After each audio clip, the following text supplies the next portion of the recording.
have a friend who is so incredibly smart and brilliant that he came to the PhD knowing exactly what he wanted to do, and all he needed really was an advisor to basically fund him. But I would say that is not the majority of us who pursue a PhD, and I thought the comments responding to this comment were so kind and informative. I agree with a ton of the comments responding to this comment, and I just wanted to add a couple points of my own. The first being that coming up with your own original research ideas and knowing what research direction you want to take is a skill.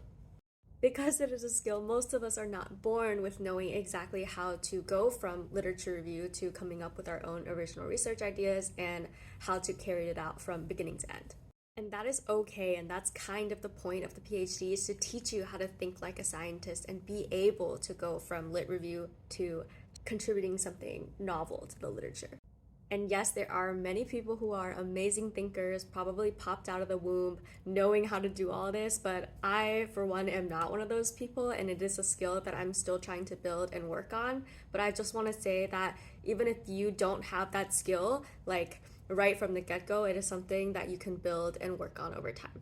And the second point I want to bring up is that a good PhD advisor will help you a lot in building those skills. Some advisors are a little bit more hands-off, but I know kind of my learning style and what I prefer, so I went and kind of sought out an advisor who is a little bit more hands-on with like the advising approach. Something I've got to do so far in the PhD is see how my advisor writes grants and brainstorms ideas and go from like a lit review to an idea that he can put on a grant. I also tried my hand at writing my own grant, which my advisor helped me a lot with in terms of the brainstorming, and I would just bring ideas to him, tell him what I'm thinking, and he would say, this is good or this is bad.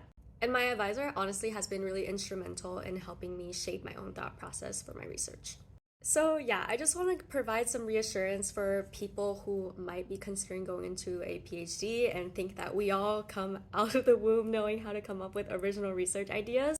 And while I'm sure there are some people who are incredibly brilliant and do know how to do that right away, it's definitely not the case for me.